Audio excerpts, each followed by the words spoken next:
said in my first Flash video, Born to Run is not Mark Waid's first time writing for The Flash. That honour would go to the 50th anniversary special titled Generations, that came out in July of 1990 to celebrate 50 years since The Flash was created, all the way back in Flash Comics issue 1 in January 1940. Since it's part of Mark Waid's legendary Flash run, we're going to give it a look and see if it holds up or not. The story revolves around John Fox, a traveller from the 27th century sent throughout different timelines, meeting each Flash to help stop the destruction of Central City. What is this mysterious force causing complete chaos so far into the future? Well, that's something we'll have to find out as John meets each Flash in the past. It's here where I should warn everyone that this anniversary comic does have a lot of different people writing through the perspective of each Flash, and they all connect into the same plot. Mark Waid takes care of the future plot, alongside Mike Parabeck on the art, Jose Martin Jr. as inker, and Tim Harkins on lettering, while Glenn Whitmore and Brian Augustin colour and edit all of the stories. So I wasn't mistaken with what I said, as Mark Waid is still involved with writing the story, he just isn't the only writer involved. Our first story is Sow the Wind, written by Len Straczynski, penciled by Irv Novick, inked by Dick Giordano, and lettered by Albert D. Guzman. Jay Garrick is called in by the head of the FBI, who informs him that someone from Keystone City is stealing atomic weapons from them, and he gives him a list of who the suspects in the case are, which includes Jay Garrick himself, Manfred Motta, and Elliot Shapiro, an old college friend of Jay's who he doesn't want to suspect. After this little intro, Jay goes back to his office to find that his janitor was in cahoots with the mysterious villain, spying for him to earn retirement money. But once Jay has the man distracted, he knocks him out and turns him over to the police, now that he has to meet up with Elliot and apologize for ever suspecting him. On that same meetup, however, Jay catches a new supervillain called the Atom Smasher robbing a bank, which almost takes him no effort to beat. Jay even gets to unmask the guy to reveal that it's Manfred Motta, another suspect on the list. But while Jay is distracted, Motta knocks him out and makes a getaway. Later, Jay wakes up to find himself in Elliot's rundown apartment, where he learns that Elliot wasn't able to get a steady job to being anti-war and had to get work at a library. While Jay is still a little dizzy, he jumps back into the action once he hears that Atom Smasher is robbing another bank, followed by his worried friend Elliot. Once Elliot arrives on the scene, he proves to be a hero and unplugs Atom Smasher's power pack, leaving Jay to deliver the finishing blow. So I think this was a pretty decent section, introducing a new villain that we haven't seen before, that being Atom Smasher. And while he doesn't have a lot of character development here, as he's more of a run-of-the-mill villain who wants to rob banks and blow things up, but he works for the story. I do have to ask, isn't there another person who has the name of Atom Smasher in the DC universe, and is also affiliated with Jay through this Justice Society? Like, I wish they had found a different name to call him during this time, just to be a little less confusing. I think Jay was really good. I like that he didn't want to suspect Elliot since he was the first guy Jay went to when he got his powers, and has his doubts about the FBI's intentions. Once it turns out Elliot had no involvement, he expresses guilt for ever suspecting him, and even offers him the possibility of working at his lab once he learns about his financial situation. Another thing I really liked was seeing Jay saving human lives over punching the villain. For example, saving a family from getting killed by a train, and moving a defenseless civilian from Atom Smasher's rampage. Seeing that kind of stuff always puts a smile on my face. I also like the scene where he distracts his janitor Sam with the radioactive Bill, only to sneak up behind him and knock him out. I love the quick sinking, but I do have one issue. Jay is holding the Bill without a glove. I know that Jay has a protective aura around him like all the other Flashes, so that's fine, but when he goes to give the Bill back to Sam, he for some reason doesn't wear a glove. So if Sam sees him holding a radioactive dollar bill without protective gloves, it could give away his identity. Elliot was an interesting character too. I like that he has a past with Jay, with him being so trustworthy that he was the first person Jay went to for help with his newly found super speed. I think it helps emphasize why Jay cares so much for him when he doesn't want to suspect him for spying on the US.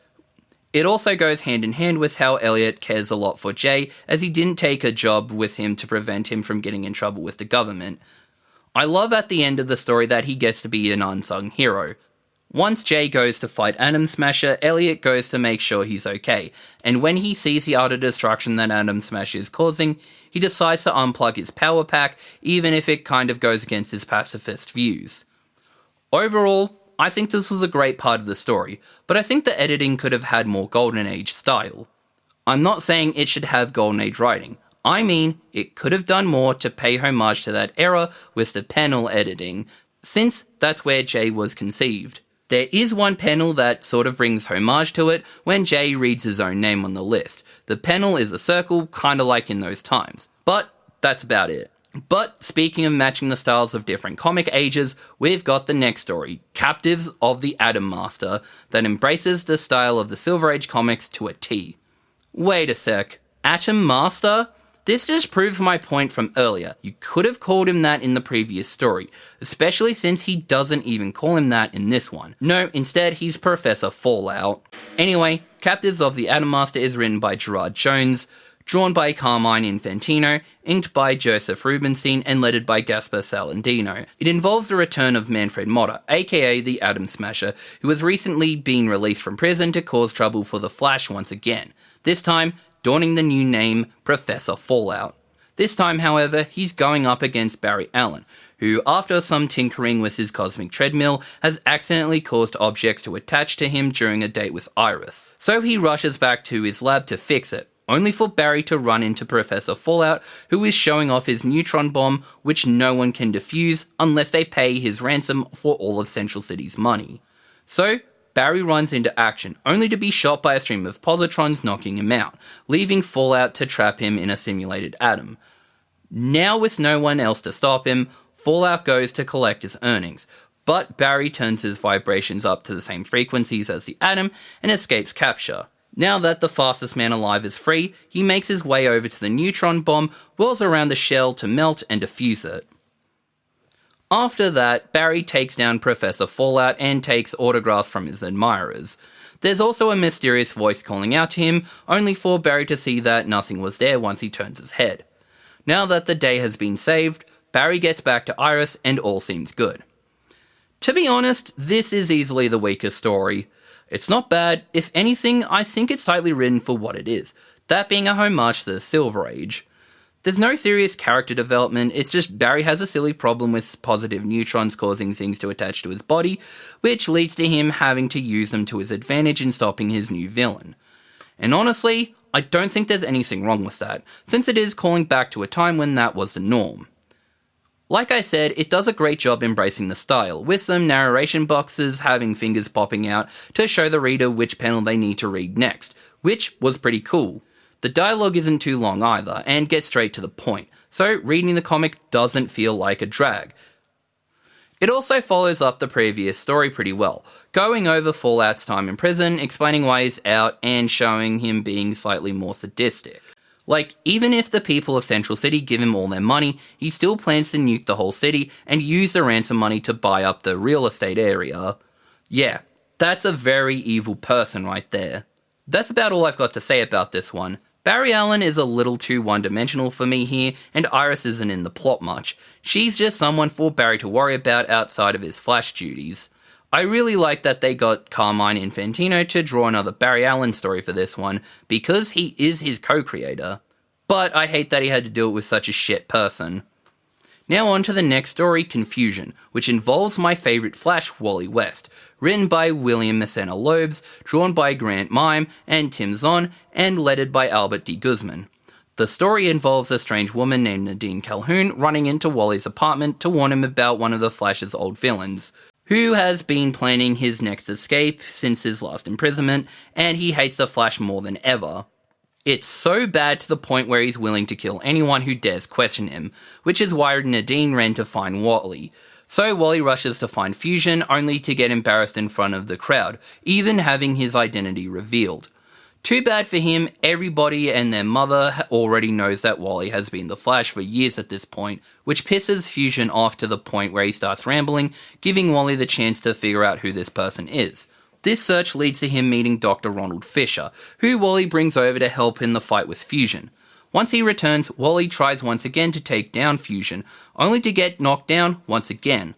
This time, however, some bits of Fusion's suit land on him, so with the help of Dr. Fisher and Monroe, Wally figures out that he can use the bits to destroy Fusion's suit if he applies enough speed, and once he does, Fusion is defeated. But this plan works out too well as his suit explodes with his entire body melting into the earth. So with the day saved, Dr. Fisher suggests the group returns to his bar for some drinks, but not before someone calls for Wally, trying to get his attention, which is sadly too late as he disappears as quickly as he shows up, leaving Wally and the rest confused. With my love of Wally West, you'd think this would be my favourite of the stories, right? Well, I like it, but not as much as the Jay story. For my positives, I do like that Moda has become even more psychotic than last time, no longer desiring to gain money and is only going after the Flash for petty revenge. He's even willing to obliterate his own men when they question or betray him. He's no pushover either, as he beats Wally to the ground both times with no sweat, but his ego has also done some growing over the years, which gets him easily distracted when he can't publicly embarrass Wally, which gives him the time he needs to plot against and defeat him. Despite the fact that Wally has taken him down for good, this won't be the last time we see of him. I also think this story has my favourite look for Moda, as in his old age, Fusion has not only become more deranged and psychotic, but also more powerful, and the design complements that change spectacularly. Wally himself was overall pretty good in this story, willing to help someone out in need when they call for him, but he's also pretty smart as he uses Fusion's distractions against him to find out more about him and how to defeat him, even if it involves a bunch of scientific babble he doesn't fully understand. Honestly, very relatable, as I did find the science talk in this one to be a bit confusing. Wally prioritizes saving people's lives over fighting the bad guy to mitigate collateral damage, which is also a plus. Then when he gets beaten by Fusion once again, he finds some scraps from his suit, which he uses against him by gaining enough speed to make it destroy his suit, which becomes Wally's downfall, as unbeknownst to him, the blast also got so big to the point where it seems he has accidentally killed Fusion for good. Oh, and another thing I liked with Wally is that when he rushes to go find Fusion, he runs into John Fox, who's asking for him, but Wally thinks he's asking about shoes and doesn't have the time to stay and chat. It was a pretty funny gag that gets a nice payoff at the end when John actually gets the chance to chat, but is interrupted and sent back to his time, leaving Wally and his friends confused.